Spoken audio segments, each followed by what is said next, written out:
Tim gabungan Satuan Reserse Kriminal atau Reskrim Polres Pelalawan dan Polsek Kerumutan meringkus komplotan pelaku pencurian dan kekerasan atau curah spesialis alat berat di wilayah Pelalawan.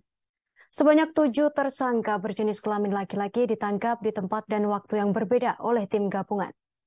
Setiap pelaku memiliki peran masing-masing dalam menjalankan aksinya merampok komputer alat berat jenis eskavator.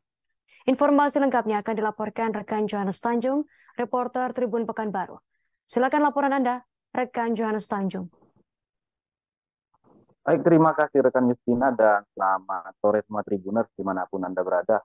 Polres Pelalawan, tim gabungan dari Satreskrim bersama Polsek Kerumutan mengungkap kasus dari pencurian alat berat atau pencurian komponen alat berat yang dilakukan oleh komplotan.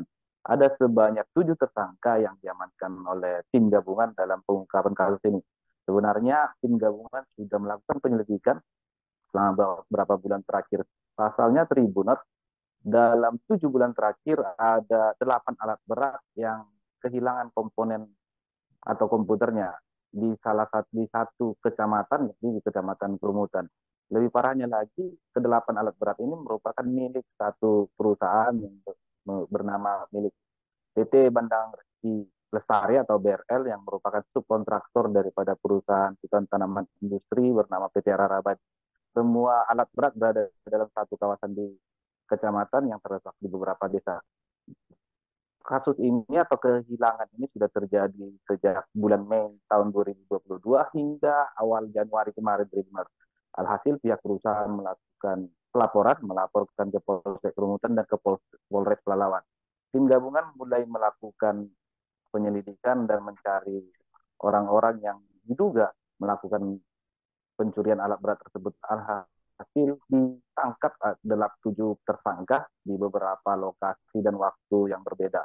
Adapun 7 tersangka memiliki peran-peran yang berbeda.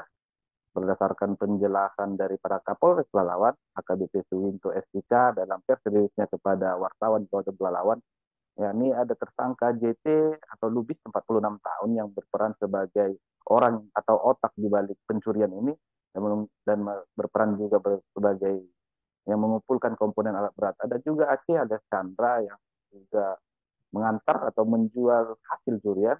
Kemudian ada NS, alias Silaban, warga Pelalawan yang berperan untuk mencuri komponen alat berat. Kemudian SUP, Yusuf, dan ada juga beberapa tersangka lainnya yang ditangkap juga di luar daerah Pelalawan.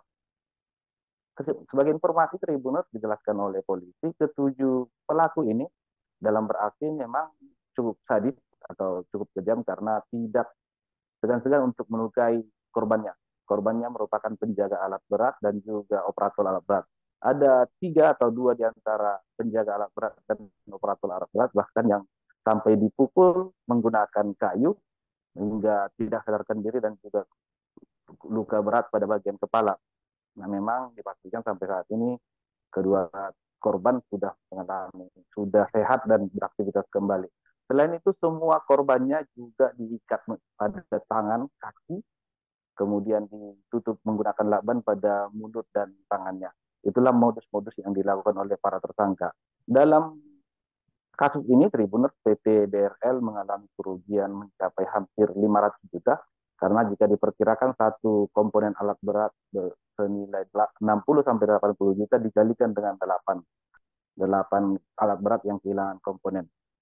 Para tersangka dikenakan pasal pencurian dengan hukuman maksimal 12 tahun penjara. Sampai saat ini, Tribuners, Polres Pelalawan juga masih menyelidiki apakah memang komponen ini masih memiliki jaringan yang biasa beraksi di Kabupaten Pelalawan maupun di beberapa tempat di Provinsi Riau. Demikian informasi dari kami Johannes Tanjung yang bertugas di Kabupaten Pelalawan. Kembali ke rekan Justina di studio. Baik, terima kasih atas laporan Anda, rekan Johannes Tanjung, reporter Tribun Pekanbaru. Selamat bertugas kembali. Terima kasih sudah nonton. Jangan lupa like, subscribe, dan share ya.